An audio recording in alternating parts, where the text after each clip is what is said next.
배는 인류 역사에 있어서 없어서는 안 될 중요한 교통수단입니다. 심지어 수면에서 무려 150m까지 나르는 배도 개발됐습니다. 그런데 배는 언제 처음 만들어졌으며 어떻게 발달해 왔을까? 이번 영상은 배의 역사에 관한 이야기입니다.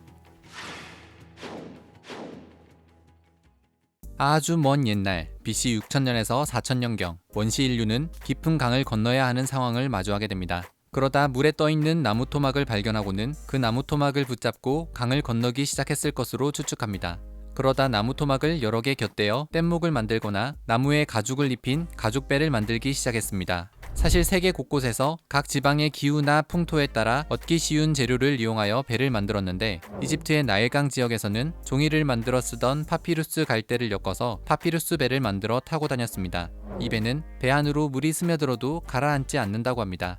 극지방에 사는 이누이트족은 동물 가죽을 이용하여 카약이나 유미아크라 부르는 가벼운 배를 만들었고, 중국에서는 양가죽을 실로 깨어서 큰 자루를 만들고, 공기가 새는 곳은 악교치를 하여 공기를 불어넣은 최초의 공기주입식 튜브를 만들어 사용했습니다. 우리나라 제주도 지방의 경우 태우라 부르는 떼배를 사용하여 제주 연안에서 고기를 잡거나 해산물을 채취했다고 합니다. 이후 석기시대와 청동기 시대를 지나면서 도구를 가지고 통나무를 파내어 배를 만들기 시작했습니다.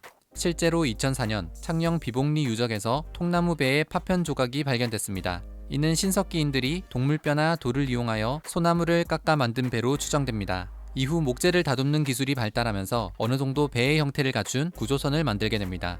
이때까지만 해도 배는 물에 뜨는 것이 주된 목적이었습니다.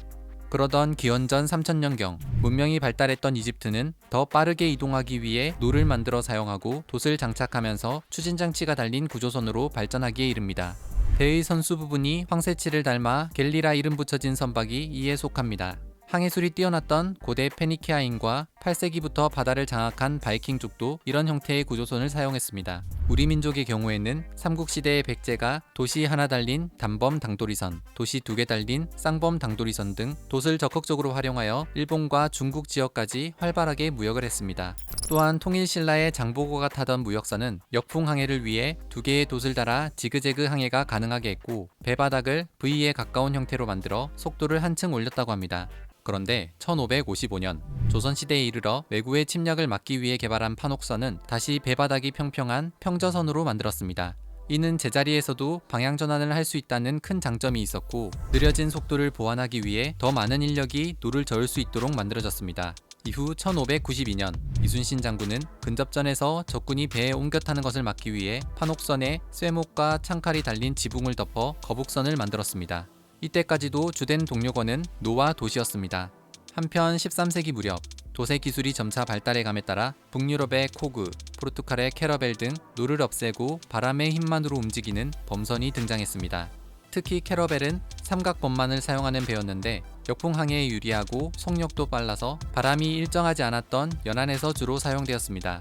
그러다 사각범과 삼각범을 모두 사용하여 만든 카락이 등장하게 됩니다. 카락은 사각범이 장착된 횡범 장치로 순풍을 타고 삼각범이 장착된 존범 장치로 역풍을 탈 수 있었기 때문에 먼 바다를 항해하는 데 적합했습니다. 콜럼버스가 태평양을 건널 때 이용한 산타마리아호도 바로 카락입니다. 이러한 배 기술의 발달은 대항해 시대를 여는 계기가 됩니다. 해양을 통한 무역이 활발해지면서 각 나라는 더 강한 해군력을 확보하기 위해 군선이 필요하게 됩니다. 정확하게 어느 나라에서 먼저 개발되었는지는 확인되지 않으나 16세기 무렵 전투를 위해 만들어진 선박인 갤리온이 등장하고, 이후 더 많은 대포를 장착할 수 있는 전열함으로 발전하게 됩니다. 그러던 1769년 스코틀랜드의 제임스 와트에 의해 실효성 있는 증기기관이 개발됩니다. 이후 1807년 로버트 풀턴은 증기기관으로 작동하는 물갈퀴를 장착한 최초의 상업용 증기선 노스리버호 개발에 성공했습니다. 이때부터 증기선의 성능이 계속해서 개선되면서 자연스럽게 범선은 퇴화하기 시작했습니다. 한편 1783년 영국의 헨리 코트가 새로운 제철법을 제시하면서 배의 주재료도 목재에서 철재로 교체되기 시작했습니다. 1843년에 와서는 영국 빅토리아 시대의 기술자 브루넬이 철선과 스크류 프로펠러 증기기관을 결합하여 최초의 철제 증기선이자 당시 세계에서 가장 큰 선박인 그레이트 브리튼호를 개발했습니다.